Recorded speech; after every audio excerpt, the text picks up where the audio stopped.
afternoon, ladies and gentlemen. Welcome to another Propagandacast addendum. Another look here at the balance preview for, well, maybe that's probably hitting June by now, by the sound of things. So essentially what has happened since last week is nothing's really changed. There was a tournament going on. Didn't manage to catch a lot of matches. There were some issues with it, so it ended up being really late before some of the good players got to playing each other. And from what little I saw, it was pretty much just Wehrmacht versus other things. There weren't a lot of Oberkommando and from the Wehrmacht play. I mean, overall, there's not really been a huge series of changes there. I mean, from playing a bit as well, my overall impression is still the American mortar is a bit too good and needs some kind of change. Otherwise, things largely seem alright. Maybe the penal troops could do with some kind of change as well again. Maybe a slight nerf, but then sort of regain the submachine gun upgrade. It's not like, they're going to be that fully much like shock troopers. Anyways, they lack grenades and smoke grenades and overall the body armor. Again, a nerf there could sort of perhaps make them also less like shock troopers. So that's a small option there, at least for Relic to consider. But over in terms of sort of play styles against strategic diversity, which again is what Relic's looking for. Again, I think overall the Allies are sort of looking pretty strong there. Some else they could still look at. For example, the American Airborne Doctrine with its airstrikes there probably still needs some looking at. The M3 half-track for mechanized also needs to look at. And that thing is just way too frail. Made out of paper mache or something. So that's definitely, I think, something that Relic could benefit from looking into. And overall, of course, the entire community could benefit from Relic looking into. Beyond that, not so much else there, really. It's really in the Axis department again. I'm still a bit worried there that the strategic diversity goal is not really being achieved. I mean, with the Oberkommando, they fixed the Volksgrenadier Streck blob, which is nice, but they haven't really fixed it again in the late game. Isn't quite satisfying. It's basically the Panther 4. The Panther can be alright. It's not completely useless, but without the Volksgrenadier Panther to rely on, I think it's going to lose a lot of its sting there. I mean, overall, I think the Panther and Jagd Panther need something extra, either some AoE or something else there. I mean, it's not like they're going to be hugely powerful with AoE anyways. They're just going to be a bit more diverse and also I think be able to sort of threaten the enemy a bit better, sort of making them more threatening because the thing is, I mean, they're just not very good. Again, they have a low rate of fire, which rather sort of limits what they can do, to be honest. So again, a bit of AoE I think would do them well. It's in that sense.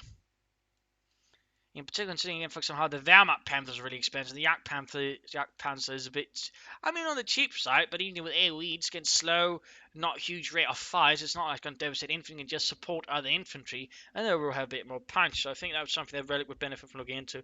And I would also say King Tiger. I mean, a lot of people go for it, but the thing is, it's just veterans up so absolutely slowly.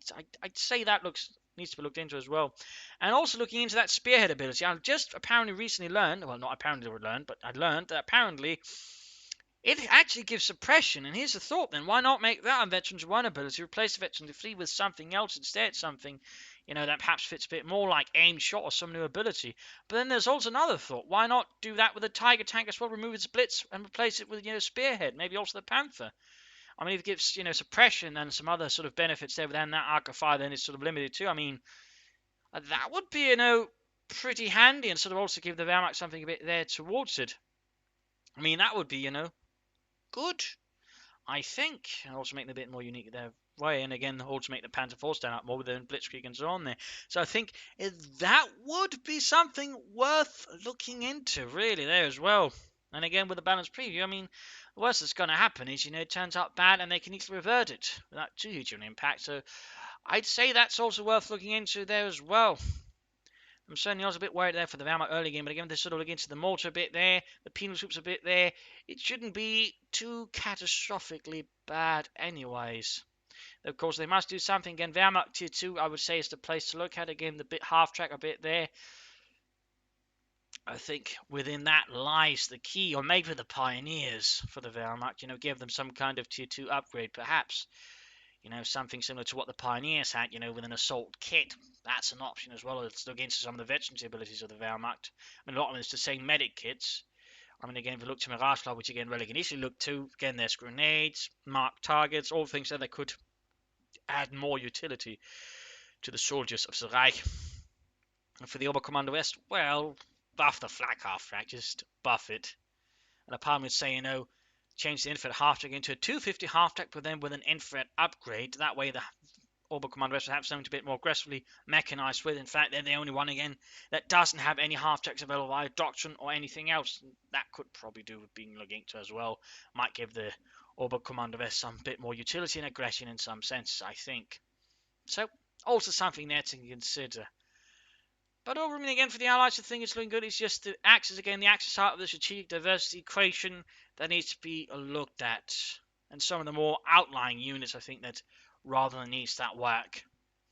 So I think that rather covers it for now. Hopefully there'll be some, well, actual bigger changes here next week. Well, this week, essentially. And hopefully something more to talk about. This is Imperial Link signing off for now. And hopefully see you next week with something a bit more interesting. Cheers, everybody.